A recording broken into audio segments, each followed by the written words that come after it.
మీ business ఏదైనా మీ ఊర్లో promotion చేయాలంటే అది సుమన్ టీవీతోనే సాధ్యం. ఇప్పుడే సంప్రదించండి.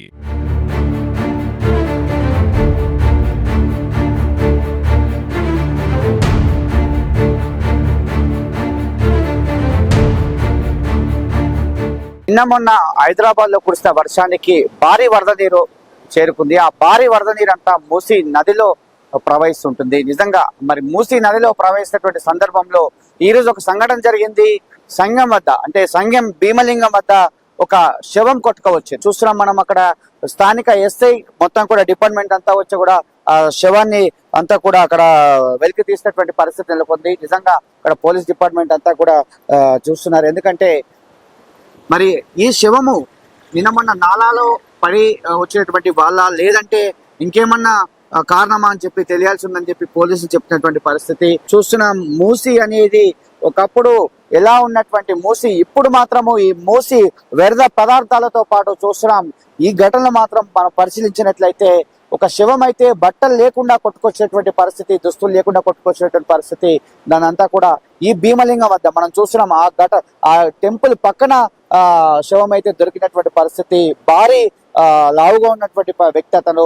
మరి ఆచూకైతే తెలియాల్సి ఉందని చెప్పి పోలీసులు, స్థానిక ఎస్ఐ, అదేవిధంగా సిఐ, ఏసీపీ అక్కడ దర్యాప్తు చేసేటువంటి విషయం అయితే చూస్తున్నాం. చాలా మంది అక్కడ ఉన్నటువంటి పరిస్థితి చూస్తున్నాం. నిజంగా మూసి వ్యర్థ పదార్థాలతో పాటు శవాల దిబ్బగా మారిందని చెప్పవచ్చు. ఎందుకంటే మొన్ననే బోడుప్పలో జరిగినటువంటి మహేందర్ రెడ్డి చంపి స్వాతిని ముక్కలు ముక్కలుగా నరికి కవర్లో ఈ మూసీ నదిలే పడేశాడు.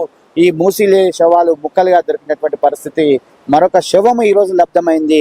మరి మూసీ ఏమి జరుగుతుంది? మరి మూసీలో నిజంగా మరి నిన్న మొన్న కురిసేటువంటి వర్షాలకు ఏదన్నా నాలాలో మిస్ అయ్యి హైదరాబాద్ లో మిస్ అయ్యి ఇక్కడ కొట్టుకోవచ్చారా మరి లేదా అనేది కూడా దర్యాప్తు చేయాలి. ఎందుకంటే మొత్తం కూడా ఒంటి మీద ఒక్క దుస్తు కూడా లేనటువంటి పరిస్థితిలో ఆ శవం అంతా కొట్టుకొచ్చి కరెక్ట్ గా భీమలింగం కత్వా వద్ద ఆగిపోయింది. దాన్ని ఉదయం ఇక్కడ ఉన్నటువంటి స్థానిక అక్కడ పోలీస్ సిబ్బంది, ఇక్కడ డ్యూటీ చేస్తున్నటువంటి పోలీస్ సిబ్బంది గమనించి వెంబడే స్థానిక ఎస్ఐకి చెప్పగానే రావడం జరిగింది.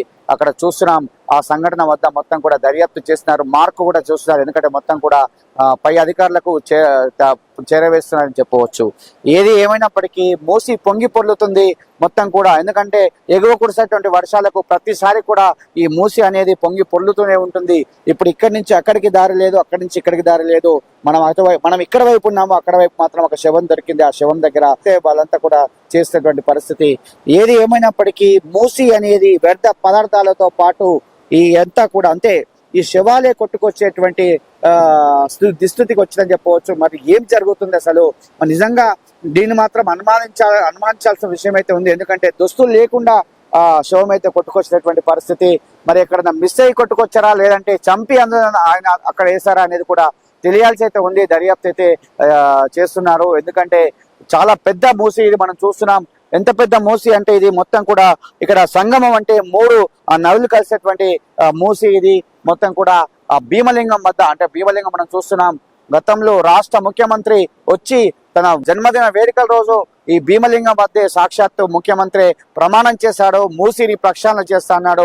ఈ మూసీ ప్రక్షాళన జరగాలంటున్నారు. దానితో పాటు ఇక్కడ ఉన్నటువంటి ప్రజల సమస్యలు తీరాలంటే కొంచెం బ్రిడ్జ్ అనేది పెంచాలని చెప్పి చాలా మంది కోరుకుంటున్నారు. ప్రతిసారి వర్షం వచ్చినప్పుడల్లా కూడా మాకు చాలా ఇబ్బంది కలుగుతుందన్నారు.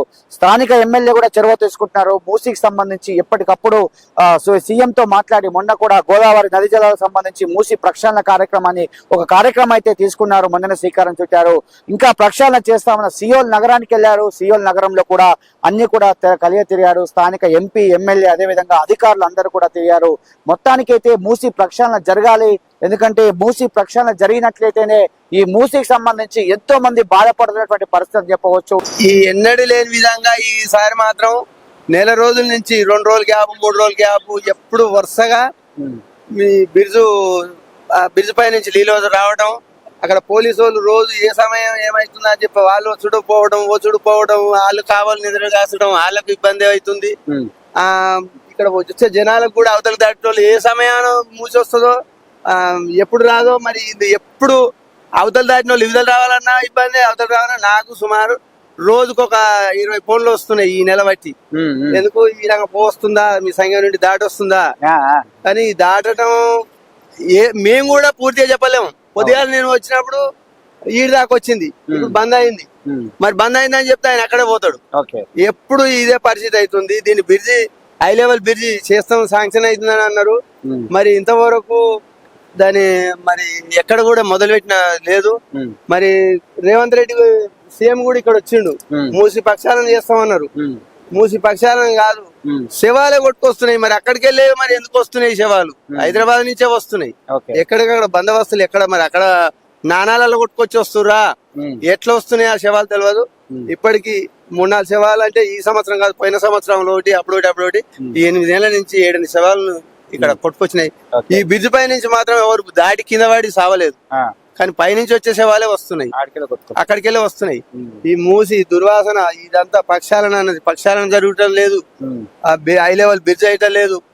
ఇక మరి ఆ ట్రాఫిక్ పోలీసు వాళ్ళు అక్కడ వాళ్ళు ఇక్కడ మూసి వస్తుందా, మేము ఎప్పుడు వచ్చే వరకు ఒకసారి బంద్ అవుతుందని వాళ్ళు ఫోన్లు చేస్తారు, నాకు వీళ్ళు చేస్తారు వాళ్ళు చేస్తారు. వాళ్ళకు కూడా ఇక్కడికి వస్తే ఇక్కడ ఓటాలు లేవు, తిండి తిప్పల వాళ్ళకు కూడా ఇబ్బంది అవుతుంది. ఏ సమయం వస్తే ఏ సమయం దాకా కావాలి కాసుడు ఇది అది. మరి అక్కడ వాళ్ళకి అటు దాటడం ఇటు దాటడం అందరికి ఇబ్బంది అవుతుంది, జనాలకు ఇబ్బంది అవుతుంది. ప్రతి సమస్య దీన్ని సీఎం గారు మూసి పక్షాలని అన్నారు. ఫస్ట్ బ్రిడ్జి హై లెవెల్ ని పెంచాలి, పెంచినాక మున్సిపల్ ప్రక్షాళన అవుతుందో కాదో కావాలన్నారు. మరి అది సాధ్యమైందో కాదో కానీ అది మేము సంఘం గ్రామం నుంచి కోరుతున్నాం, బ్రిడ్జ్ కావాలని కోరుతున్నాం. కొట్టుకొచ్చింది సార్, శివం ఛానల్ నుంచి కొట్టుకొచ్చింది. ఇక్కడ ఎప్పుడు చూసినావు? పొద్దుగాల వస్తూనే ఉంటాయి, ఎప్పటికి వర్షం పడ్డప్పుడు వర్షం వస్తున్నాడు సార్.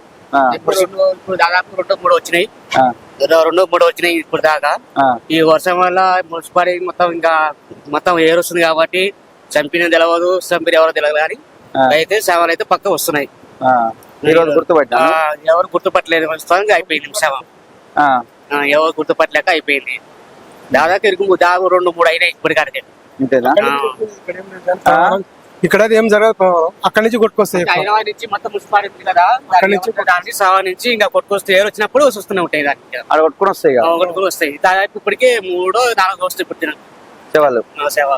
ఒకవైపు రైతులు, ఒకవైపు ఎందుకంటే ఇక్కడ ఉన్నటువంటి మూసి పరియాగ ప్రాంతాల్లో ఉన్నటువంటి ప్రజలు రోగాలతో బాధపడుతున్నారు, క్యాన్సర్ రోగాలు వస్తున్నాయి, చనిపోయేటువంటి పరిస్థితులు కొన్ని చెప్పవచ్చు, పంటలు పండించలేటువంటి పరిస్థితిలో ఉన్నారు. ఎందుకంటే గతంలో మూసి దగ్గర అన్నం తిని చేతులు కడుక్కొని కాళ్ళు కడుక్కొని నీళ్లు తాగినటువంటి పరిస్థితి, కానీ ఇప్పుడు మాత్రం మొత్తం కూడా విష పదార్థాలుగా మారింది, మొత్తం కూడా ఈ విషాలుగా మారినాయి అని చెప్పవచ్చు. చూస్తున్నాం మొత్తం కూడా విష పదార్థాలే ఇలా ప్రవహిస్తున్నాయని చెప్పవచ్చు. మొత్తం కూడా నల్లటి నీళ్లతో వెళ్తున్నటువంటి సందర్భము. మూసి హైదరాబాద్ కాదు, మొత్తం వికారాబాద్ లో స్టార్ట్ అయినటువంటి మూసి మొత్తం కూడా హైదరాబాద్ నగరం అంతా కూడా ఇందులోనే కలిసిపోతాయి. మొత్తానికి వాటర్ రేవు అంతా కలుస్తున్నాయి కాబట్టి మొత్తం కూడా వరద పదార్థాలే కొట్టుకొస్తున్నాయి. కానీ ఈ రోజు జరిగినటువంటి సంఘటన మాత్రం చూస్తే మాత్రం చాలా బాధ కలుగుతుందని చెప్పవచ్చు. ఎందుకంటే ఆ మనిషి పెద్ద అంటే భారీ శరీరం కలిగినటువంటి వ్యక్తి కొట్టుకొచ్చినటువంటి పరిస్థితి చూస్తున్నాం. మనం ఈ నీళ్ళని ఒకసారి పరిశీలించితే బురుగుతో కూడుకున్నటువంటి నీళ్లు మొత్తం కూడా ఎంత నల్లగా వస్తున్నాయో ఒక్కసారి చూడండి. ఈ వలయాకారంలో ఇక్కడ తిరిగితే చూడండి ఎంత నల్లగా వస్తున్నాయో. మొత్తం కూడా కెమికల్ వాటర్ అని చెప్పవచ్చు. మొత్తం బురుగుతో కూడుకున్నటువంటి వాటరు, ప్రతి పదార్థాలు ఇందులో వేస్తారు. హోటల్స్ హైదరాబాద్ లో సంబంధించినటువంటి పదార్థాలు ఇందులో వేస్తారు. మొత్తం కెమికల్ కంపెనీలకు సంబంధించి మల్లాపూర్, పాష మైలారము, అదేవిధంగా హైదరాబాద్, అఫ్జల్ గంజ్, ఫలక్నుమా ఈ ప్రాంతాల్లో ఉన్నటువంటి కంపెనీకి సంబంధించిన అన్ని కూడా ఈ మూసిలో పడేస్తారు. అదేవిధంగా ఇక్కడ బీబీ నగర్, పోచంపల్లికి సంబంధించి కెమికల్ కంపెనీలు ఉన్నాయి. ఆ కంపెనీల వ్యర్థ పదార్థాలు దొంగ చాటున రాత్రి వేళల్లో తీసుకొచ్చి ఈ మూసిలోనే వదిలేస్తారని చెప్పవచ్చు. మనం ఈ మూసి అంతా ఎన్నో కథనాలు ఇచ్చాము. ఈ మూసి ప్రక్షాళన జరగాల్సిందే, మూసి ప్రక్షాళన మాత్రం కావాల్సిందని చెప్పవచ్చు. చూసిన మొత్తం కూడా అంటే మొత్తం 3 సంఘములు కలుస్తుంది కాబట్టి ఆ లాస్ట్ చివరి కత్వా వద్ద ఆ శవం అయితే కొట్టుకొచ్చింది. ఆ చివరి కత్వా వద్ద కొట్టుకొచ్చినటువంటి శవము దరిదాపు ఆ గుడి దగ్గర అయినటువంటి పరిస్థితుల్లో ఆ గుడి దగ్గర పోలీస్ సిబ్బంది గుర్తించారు. అక్కడ ఇంకా కూడా ఇన్వెస్టిగేషన్ చేస్తున్నారు. స్థానిక ఎస్ఐ, సిఐ, ఏసీపీ కూడా అక్కడ ఉన్నటువంటి పరిస్థితి మొత్తం కూడా గమనిస్తున్నారు. ఎందుకంటే ఈ మూసీలో గతంలో జరిగినటువంటి సంఘటనలు కావచ్చు, ఇప్పుడు కూడా ఎన్నో సంఘటనలు జరుగుతున్నాయి. మరి మూసీకి సంబంధించి పరిరక్షణ చేయాలి, మూసిని కాపాడాలని చెప్పి చాలా మంది కోరుకుంటున్నారు. ఎందుకంటే ఎప్పుడు ఏ విధంగా ఏమొస్తుందో కూడా తెలియనటువంటి పరిస్థితి. ఎందుకంటే ప్రవాహం అనేది ఊహించలేనటువంటి ప్రవాహము. హైదరాబాద్ లో నిన్న కురిసేటువంటి 2 గంటల నుంచి 3 గంటల వరకు వర్షం పడ్డది కాబట్టి చాలా పెద్ద ఎత్తున నీళ్లు రావడం వల్ల అంతా కూడా ఈ మూసిలో కలవడం వల్ల ఈ మూసి అంతా పొంగి పొర్లుతుంది. ఆ మంచి నీరు వస్తే కాదు కానీ మొత్తం కూడా కెమికల్ తో వ్యర్థ పదార్థాలు వర్షం పడ్డప్పుడే వాళ్ళంతా కూడా అందులో వదులుతుంటారు. ఆ నీళ్ళు ఎక్కువ ప్రవహిస్తున్నటువంటి పరిస్థితి అని చెప్పవచ్చు. ఏది ఏమైనప్పటికీ మూసి ప్రక్షాళన జరగాలని చెప్పి చాలా మంది అయితే కోరుకున్నారు. సుమన్ టీవీ ఎన్నో కథనాలు కూడా ఇచ్చినటువంటి పరిస్థితి. ఈ మూసి ప్రక్షాళన పైన మూసి ప్రక్షాళన జరిగితే రైతులు బాగుపడతారు. ఇక్కడ ఉన్నటువంటి జిల్లా మొత్తం కూడా సస్యశ్యామలుగా మారుతుంది. పంటలు కూడా పండేటువంటి పరిస్థితి కనిపిస్తుందని చెప్పవచ్చు. ఈ రోజు మాత్రం ఒక శవం కొట్టుకొచ్చినటువంటి ఘటన మాత్రం చాలా బాధ కలుగుతుంది. మానవ సమాజంలో మంట కలుగుతున్నాయని చెప్పవచ్చు, ఉదాహరణ అని చెప్పవచ్చు. ఎందుకంటే దుస్తులు లేకుండా కొట్టుకొచ్చినటువంటి శవమే మనకు కనిపిస్తుంది. ఆ నిజంగా ఆ శవమే ప్రత్యక్షంగా మనం చూసాము. మరి ఈ విధమైనటువంటి సంఘటనలు జరుగుతున్నా దీనిపైన మాత్రం దృష్టి పెట్టాలి. ఒక కమిటీని ఏర్పాటు చేయాలి. మొత్తం మూసి పైన ఏర్పాటు చేసి మూసి ప్రక్షాళన మాత్రం ముందుకు తీసుకెళ్లాలని చెప్పి చాలా మంది అయితే కోరుకునేటువంటి విషయం చెప్పవచ్చు. ఇది ఇక్కడ అరుణ్తో శరత్ సంఘం.